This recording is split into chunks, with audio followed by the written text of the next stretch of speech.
Solo levelling episode 8 काफी interesting episode. पिछले episode में हमने देखा था कि वो खतरनाक चींटियां, खतरनाक एंट्स फाइनली दुनिया में फैलना चालू हो चुकी हैं। अभी तक बस एक फैली है, एक जापान के आइलैंड में, लेकिन काफी तबाही मचा दी, वहां पे मर्डर कर दिया काफी लोगों का, और ये अब धीरे धीरे और बढ़ेंगी। इसलिए जापान एंड कोरियन वाले हंटर एसोसिएशन एक अलायंस बनाते हैं और एक प्लान भी बनाते हैं जीजू आइलैंड पे हमला करने का। दूसरी तरफ जिनवू अपनी डंजियन कंप्लीट करता है, जिसमें वो घुसता है, एक चाबी मिलती है ना उसको, उसकी मदद से एक डंजियन खोलता है एंड उसको फाइनली पूरा क्लियर करता है। एंड वहां पर उसको रिवॉर्ड्स में होली वाटर ऑफ लाइफ बनाने के सारे इंग्रेडिएंट्स मिल जाते हैं, जिससे कि वो होली वाटर ऑफ लाइफ बना भी लेता है और अपनी मॉम को पिलाने के लिए निकल जाता है।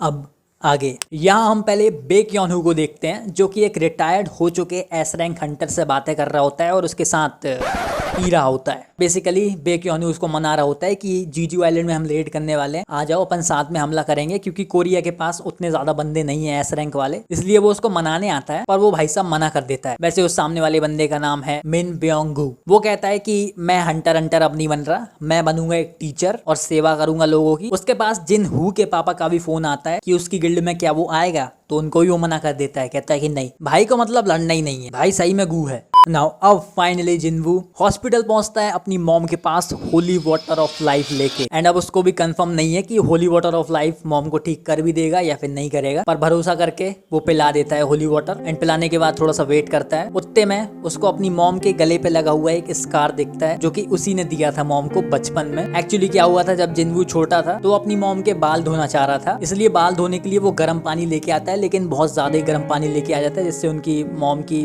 गर्दन जल जाती है। और ये जिनवू कुछ याद कर रहा होता है। एंड देन उसकी मॉम का कलर वैसे तो उड़ा हुआ होता है, लेकिन कुछ देर बाद सही हो जाते हैं नॉर्मल कलर, पर उनको होश नहीं आता। तो जिनवू यहाँ पे कहता है प्लीज प्लीज मॉम उठ जाओ। एंड अचानक फाइनली थोड़ी देर बाद उसकी मॉम उठ के बैठ जाती है और कहती है कि कब से सोई थी मैं। जिनवू कहता है कि 4 सालों से। एंड उसकी मॉम देन पूछती है जिन हाँ ठीक है। जिनवू कहता है कि हाँ अच्छे से ख्याल रखा मैंने उसका। तो उसकी मॉम कहती है कि थैंक्स जिनवू, तुमने अपना प्रॉमिस जिन्हा को प्रोटेक्ट करने का पूरा किया। और आगे बोलती है कि बहुत मुश्किल रहा होगा ना अकेले सब संभालना। एंड जिनवू यस ये सुन के रोने लगता है एंड कहता है यस। और ये यहाँ पे काफी डीप मूवमेंट है। बेचारा कहाँ से एक ई रैंक हंटर था, कितना उसने स्ट्रगल किया, फिर धीरे धीरे सिस्टम ने उसको चांस दिया, तो उस पे भी उसने काफी मेहनत करी, जान से खेला, एंड फाइनली आज कुछ अच्छा हुआ उसके साथ। और ये चीज डॉक्टर्स को वहाँ के पता चल जाती है कि कोई व्यक्ति, कोई पेशेंट यहाँ पे इटरनल स्लम्बर डिसीज से वापस उड़ गया है। तो वो लोग भी शॉक हो जाते हैं, क्योंकि काफी मुश्किल है इस डिजीज से बाहर आना। तो वहाँ का नर्स जो रहता है वो कहता है कि उन लोगों ने कहा है कि उन्हें तुरंत घर जाना है वापस, मॉम तो ठीक हो गई क्योंकि उनकी। तो डॉक्टर बोलता है कि ऐसे कैसे जा सकते हैं घर, अभी 4 साल से उसकी मॉम सोई रखी थी, चल कैसे पाएगी, वो नहीं जा सकती। तो वो नर्स कहता है कि वो तो हंसती खेलती चल बल सब पा रही, बिल्कुल नई जैसी हो गई, वो तो जैसे कुछ हुआ ही ना हो। फिर डॉक्टर मान जाता है, कहता है अब हेल्दी पेशेंट को रख के क्या करेंगे। एंड सुबह के टाइम वहां पर जिन भी आ जाती है, जिनवू की बहन, वो भी मॉम को देख के रोने लगती है एंड खुश भी होती है at the same time. And जिनवू इस सिचुएशन को देख के बोलता है कि मेरे रास्ते में जितनी भी मुसीबतें आई वो सारी मुझे ये रिवॉर्ड देना चाह रही थी, मॉम को ठीक करने का। एंड फिर थोड़ी देर बाद वो अपना नॉर्मली फोन चलाता है, देखता है न्यूज वगैरह क्या चल रही है, क्योंकि फोन उसने काफी टाइम से नहीं चलाया। तो न्यूज में देखता है एक ब्रेकिंग न्यूज बन गई है, आसमान में कोई ड्रैगन जैसा जीव पाया गया उड़ता हुआ बहुत तेज, और बेसिकली वो काइजेल था, जिनवू उसके ऊपर बैठ के उड़ रहा था। तो वो ब्रेकिंग न्यूज बन गई है। जिनवू कहता है वाह, कुछ भी ब्रेकिंग बन जाता है आजकल। उतने में उसके पास गन ही चेयरमैन साहब का फोन आता है। वो कहते हैं कि हमें मिल के बात करनी होगी। तो जिनवू उनके पास जाता है। चेयरमैन साहब बताते हैं कि 4 दिन में रेड चालू होने वाली है, हम जीजू आइलैंड जा रहे हैं, उन एंड्स का सफाया कर देंगे। और जिनवू से कहता है कि हमें तुम्हारी मदद चाहिए होगी। और जिनवू कुछ कहने ही वाला होता है, आई इतना ही बोल पाता है, तो उसको मैजिकल एनर्जी फील होती है खतरनाक सी। अब जिनवू यहाँ पे थोड़ा हिचकिचा रहा है हाँ बोलने में, क्योंकि अभी तो उसकी मॉम ठीक हुई है, फैमिली ठीक हुई है, उनके पास थोड़ा रह ले, पर यहाँ पे अब ये ऑफर दे रहे हैं ऐसा, इनको भी मना नहीं कर सकते, तो बेचारा फंस गया है। पर जैसे ही उसको मैजिकल एनर्जी फील होती है, तो चेयरमैन साहब टॉपिक बदल देते हैं, कहते हैं कि यहाँ अभी बिल्डिंग में काफी सारे एस रैंक हंटर आए हुए हैं, तो वो लोग थोड़ी ट्रेनिंग कर रहे हैं, लड़ाई वड़ाई कर रहे हैं ऐसी, मतलब वो नहीं की मैजिकल एनर्जी तुम्हें फील हुई होगी। एंड यहीं पे हम बेक योनहू को लड़ते हुए देखते हैं, जो कि ट्रेनिंग कर रहे हैं अपने बीस्ट फॉर्म में। ये उसका बीस्ट फॉर्म है जिसमें कि वो सफेद हो जाता है। भाई आज ऑमलेट नहीं बनाऊंगा, आज तेल का ऑमलेट बनाऊंगा। एंड थोड़ी देर बाद वहाँ जिनवू और भी कई जापानीज एस रैंक हंटर्स से मिलता है, जिनके साथ खुद गोटो रियूजी भी होता है उनका लीडर। तो वहाँ पर उनकी मतलब फौज तैयार हो रही है लड़ाई के लिए, मजा आएगा। वो लोग भी जिनवू को नोटिस करते हैं, ऊपर खड़ा है ये बंदा, और उनको भी वहां पे पता चलता है कि ये बंदा जिनवू जो है अभी अभी एस रैंक बना है। तो उनका जो लीडर है गोटो रियूजी, वो बोलता है कि जिनवू भाई साहब बहुत खतरनाक असासिन टाइप हंटर लग रहा है। पर फिर उसको बताया जाता है क्या बोल रहे हो? जिन्वू एक मैजिक टाइप हंटर है। गोटो ryuji बोलता है ऐसा हो ही नहीं सकता। और इसके बाद डायरेक्टली हम जो सीन देखते हैं वहां पर वो लोग डिसाइड करते हैं कि जापान और कोरिया वाले जो वहां पे हंटर्स हैं वो ट्रेनिंग तो करेंगे, पर एक दूसरे के ऊपर ट्रस्ट बिल्डअप करने के लिए, अपनी अपनी स्ट्रेंथ्स और एबिलिटीज वगैरह जानने के लिए एक जापान वर्सेस कोरिया का फ्रेंडली मैच करवा लेते हैं। हाँ, ये जरूरी है। दोनों साइड अपनी अपनी कंट्री के एस रैंक हंटर हो गए, खतरनाक वाले। और इस फ्रेंडली लड़ाई में क्या होना है कि मतलब सामने वाली टीम के बंदों को जमीन पे पटक देना है। बस पटक दिया किसी ने सामने वाली टीम के पूरे बंदों को, जीत गई वो टीम। एंड जिन्वू उस लड़ाई में नहीं है, वो ऑब्जर्व कर रहा है ऊपर से कि एस रैंक हंटर कैसे लड़ते हैं, वो सीख रहा है। अब सीधा फास्ट फॉरवर्ड करते हैं इस लड़ाई के ऊपर जहां पर ये लड़ाई चल रही होती है। एंड दोनों लगभग बराबर की टक्कर दे रहे होते हैं, जापान और कोरिया एक दूसरे को। अब इस लड़ाई के पूरे डिटेलिंग में हम नहीं जाएंगे क्योंकि काफी बड़ा है और काफी खींचा है इसको, और कुछ उतना काम का भी नहीं है। मेन पॉइंट्स देखते हैं जिसमें कि ये दोनों जब लड़ रही होती है टीम, बीच में क्या होता है कि चा हाय हिन जो हमारी बंदी है वो क्या करती है कि सामने वाले बंदे को बहुत ज्यादा गलती से तेज मार देती है। तो वो सामने वाले जिसको मारा है तो वो गुस्से से भाई साहब अपने कंट्रोल से बाहर हो जाता है, बोलता है अब तो तू गई। और चा हाय इन पे वो खतरनाक हमला करने वाला होता ही है कि जिन्वू वहां के बचा लेता है उसको। Main character, main roles, main चीजें उसको करने मिलेंगी। और चाहे इनके साथ वो सबको भी बचा लेता है उस सामने वाले अपोनेंट को रोक कर, क्योंकि वो इतना खतरनाक गुस्से वाला है कि अपने बंदों को ही मारने लगता है गुस्से में। वो ये कैसा गुस्सा है। एंड नाउ यहीं पे जिन्वू एंड गोटो ryuji आमने सामने आते हैं। जो जापान का मोस्ट पावरफुल गिल्ड का लीडर गोटो ryuji सामने जिन्वू, वो जिन्वू से बोलता है, जिन्वू क्या तुम मेरे साथ दो हाथ करना चाहोगे? एंड जिन्वू सोचता है कि अपनी पावर और स्ट्रेंथ लेवल अपना चेक करने के लिए अच्छा मौका है। तो जिन्वू हाँ बोल देता है, पर बोलता है कि मैं जब ही लड़ूंगा जब गोटो ryuji अपने पूरी पावर में लड़ेंगे। अभी यहाँ पे गोटो ryuji और जिन्वू आमने सामने दोनों डायरेक्टली बात नहीं कर पा रहे क्योंकि अलग अलग कंट्री, अलग अलग भाषा। तो उनके साथ ट्रांसलेटर्स आए हैं जो कि ट्रांसलेट करके बताते हैं कि ये बंदा क्या बोल रहा है। और जिन्वू अपनी बात खत्म कर ही नहीं पाता कि गोटो ryuji उस पर अटैक कर देता है, पर ऑब्वियसली जिन्वू उस अटैक को ब्लॉक कर देता है। तो ryuji बोलता है कि एक मैजिक हंटर, वो भी इतना फास्ट, इतने पावरफुल अटैक को झेल लिया इसने, ये मैजिक हंटर है, ये कुछ और है, ये कहता है वो। नाउ इसके बाद वो व्यक्ति जिन्वू के ऊपर और अटैक्स करता है, भर भर के अटैक करता है, करते ही जाता है मन लगा के। और जिन्वू भाई साहब उसको चिढ़ा रहे होते हैं कि और मारो, तुम में तो दम ही नहीं है, ये वो फला ढिमका, जिससे कि वो और पावर से मारे। और जिन्वू उसको इतना परेशान कर देता है कि एक टाइम पे वो गोटो ryuji सोच लेता है कि आपको तो इसको मार ही डालूंगा मैं। तो अपना पूरी पावर लगा के अटैक यूज करता है जिससे कि बस वो एक स्क्रैच मार पाता है जिन्वू के मुंह में। एंड नाउ वो फिर से अटैक करने आता है जिन्वू की तरफ, और जिन्वू भी तैयार, बिल्कुल अपना भी खतरनाक पावरफुल अटैक चालू कर देता है मारना। एंड दोनों बिल्कुल टकराने वाले होते हैं कि वहां पर बाकी लोग रोक लेते हैं क्योंकि कुछ दिन बाद सबको रेड पे जाना है ना, नहीं तो इधर ही हालत बैंड हो गई तो दुश्मनों से क्या लड़ोगे। एंड जिन्वू वहां पर कहता है कि मुझे यहाँ पे सारे बंदों की स्ट्रेंथ पता चल गई है, यहाँ पर कोई भी एक बंदा, इतने सारे एस रैंक हंटर है, कोई भी मेरी शेडोज को नहीं जांच पाया, पता नहीं लगा पाया, डिटेक्ट नहीं कर पाया कि शेडोज भी आसपास थी, मुझ में थी।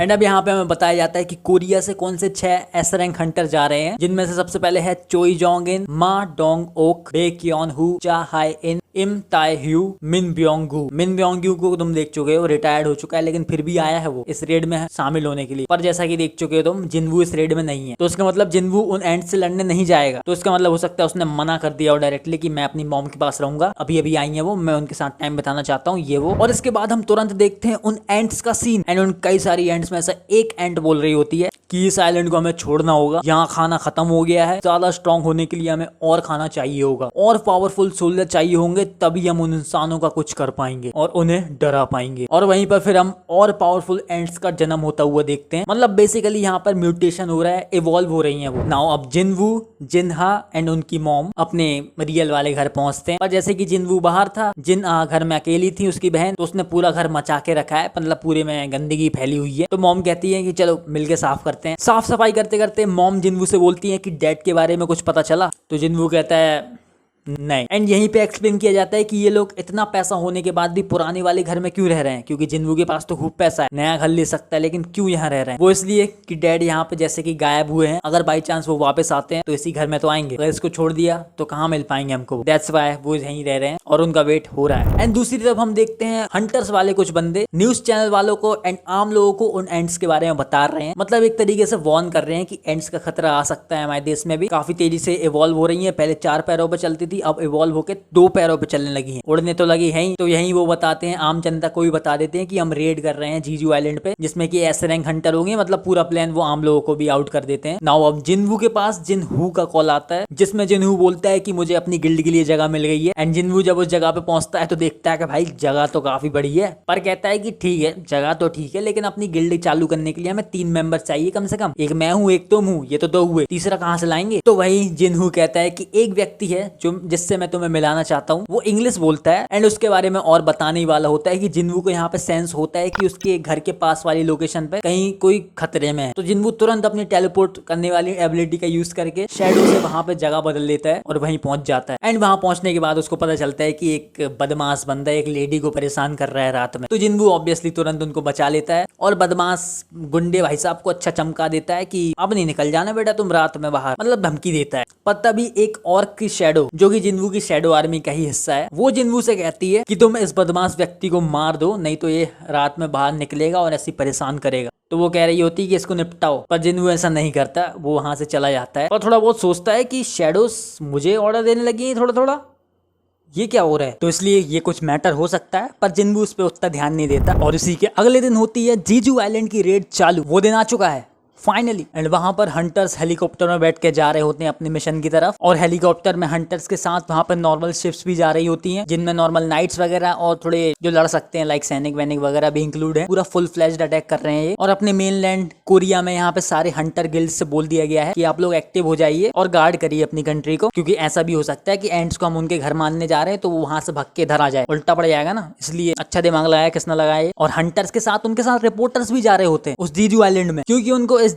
आइलैंड की रेड को लाइव दिखाना है अपने चैनल पे। बेक्योन्यू बोलता है क्या कर रहे हैं वो लोग, कैमरामैन को ऐसी जगह पे मरने भेज दिया। पर फिर पता चलता है वो कैमरामैन एक ए रैंक हंटर है, पर उसने हंटिंग को एज अ फुल टाइम नहीं चुना, रिपोर्टिंग भी करता है वो। एंड सबसे पहले वहां पर जापान की टीम पहुंचती है, जो कि वहां का मुआयना कर रही होती है। अपने कोरिया वाले अभी भी एयरप्लेन में ही है। वहां पर भी थोड़ी बहुत बिल्डिंग्स हैं, पर अभी वहां कोई नहीं रहता, खंडर सी जगह बन चुकी है। एंड वहां पर वो लोग देखते हैं एंड्स की बॉडीज डली हैं, जिनको की एंड्स खुद ही खा गई। जैसे देखा था ना, खाने की कमी हो रही इसलिए खा गई है। और देखते ही देखते वो लोग अपना अटैक स्टार्ट कर देते हैं। सबसे पहले वो लोग एनर्जी का ब्लास्ट छोड़ते हैं, जिससे कि चींटियों को पता चल जाए कि बंदे आए हैं। और फिर चींटियां भी अपने बिल से निकल के आती हैं हमला करने के लिए। सबसे पहले चोई चोई भैया के पास आती है उनको मारने के लिए, जो कि हेलीकॉप्टर में सवार रहते हैं। चोई चोई उनके ऊपर नॉर्मल फायर अटैक करते हैं उनको मारने के लिए, लेकिन उन एंड्स को कुछ नहीं होता। चोई चोई बोलते हैं मुझे ऐसे ही गैस किया था, इनको इतने से तो कुछ नहीं होगा। फिर खतरनाक पावरफुल फायर अटैक करते हैं उनके ऊपर, फिर वो एंड भस्म हो जाती है। चोई चोई बोलते हैं एंड्स कुछ ज्यादा ही इवॉल्व हो गई हैं, पावरफुल भी। एंड फिर प्लेन से नीचे उतर के चोई चोई जी फिर भस्म करना चालू रखते हैं अपनी भस्मागिरी। तबाही पे तबाही मचाया जा रहा है, मस्त बैडएस शॉट्स देख सकते हो तुम। और रास्ता साफ करने के बाद बाकी लोगों से भी बोल देते हैं आ जाओ नीचे। एंड फिर बाकी लोग भी नीचे उतरते हैं अटैक करने, और अपने कोरियन बंदों का जैसे कि हमें मिशन पता है, उनको क्वीन को मारना है। जापान वाले हंटर्स एंड्स को अपनी तरफ खींचेंगे उठ पटांग हरकतें करके, इन लोगों को अंदर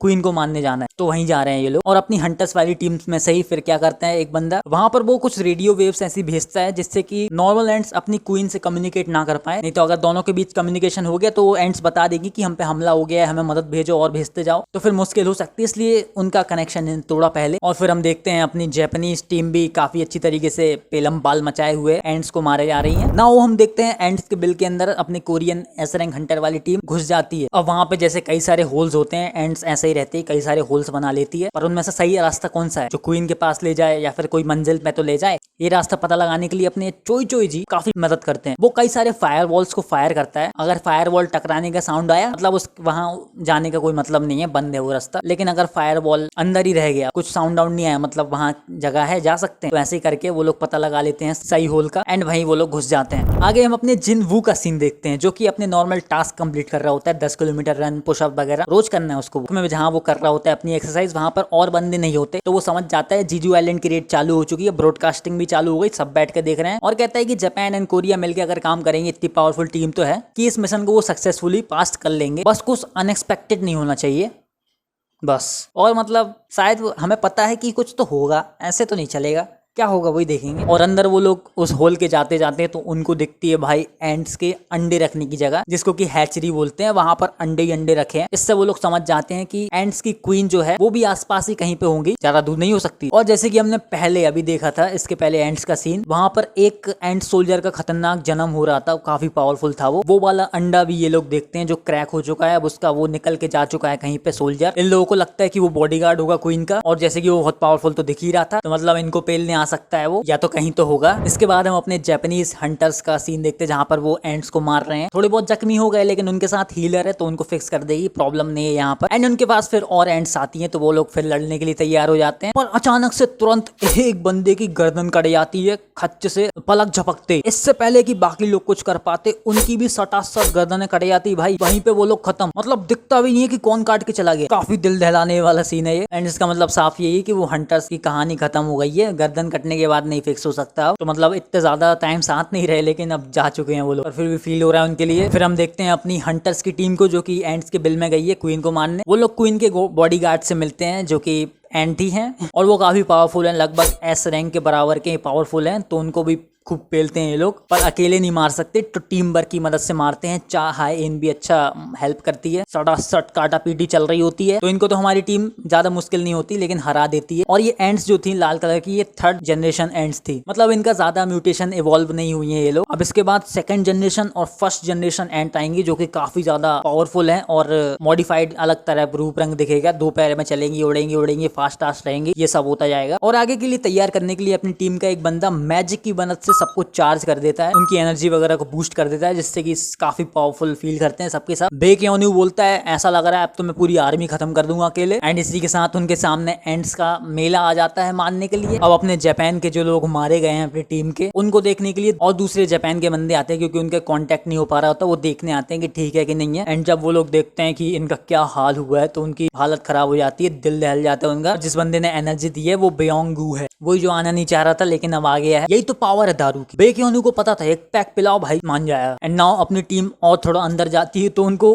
क्वीन भी मिल जाती है जो कि अकेली नहीं है ऑफ कोर्स, उसके साथ और सारे बॉडीगार्ड्स हैं। टोटल 8 बॉडीगार्ड हैं और हर एक बॉडीगार्ड एस रैंक के बराबर का है और क्वीन पीछे खड़ी है उनके। अब वो कितनी पावरफुल होगी ये नहीं पता। मा डोंग ओक जो अपनी टीम में आया था बंदा कोरिया से, वो बोलता है कि क्वीन को तो मैं देख लूंगा, कोई बॉडीगार्ड को देख लो बस। चाह हायन बोलती है ठीक है तुमने बोला मैंने सुना, पर ऑफ कोर्स ये दोनों बस अकेले थोड़ी लड़ेंगे, बाकी सब घुइयां तलने आए क्या यहाँ पे। तो अपने सारे के सारे बंदे अटैक चालू करते हैं जिसमें चोई जोंगेन अपने फायर ग्री दिखा देते हैं। खतरनाक सीन्स है भाई, देखो तुमको क्या फायर चलाता है भाई। और तभी अपने बेकेओन्यू भाई साहब अपने फुल पावर वाले रूप में आ जाते हैं। ये देखो उनका रूप, मतलब बिल्कुल भी होल्ड बैक नहीं करेगा बंदा, पूरा जोर लगा देगा। और इसको बेकेओन्यू का मैजिकल बीस्ट ट्रांसफॉर्मेशन बोला जाता है। इसमें जैसे ही वो आता है एक बार में 2 एंड्स को मसील देता है, मतलब अलग ही पागल हो गया बंदा। और ये फाइट तो चली रही है और हम देखते हैं कि बाकी जो लोग हैं कोरिया के, वो भी बैठ के अपनी टीवी में सब जगह ये देख रहे होते लाइव टेलीकास्ट इस फाइट का अपने साथ। और इसको आगे कंटिन्यू करेंगे हम नेक्स्ट एपिसोड में। क्या करें, करना पड़ेगा, ये मेरा भी मन नहीं करता छोड़ने का लेकिन छोड़ना पड़ेगा। तो ठीक है फिर मिलते हैं नेक्स्ट एपिसोड में। और अभी एग्जाम्स भी चल रहे हैं तो मतलब वीडियो उतनी तेजी से नहीं आ पाएंगी लेकिन आएंगी जरूर, तो होल्ड ऑन करना। अगर लेट हो जाए थोड़ी बहुत तो पसंद आया एपिसोड तो लाइक कर देना, सब्सक्राइब करो नहीं किया तो। मिलते हैं नेक्स्ट एपिसोड में, बाय।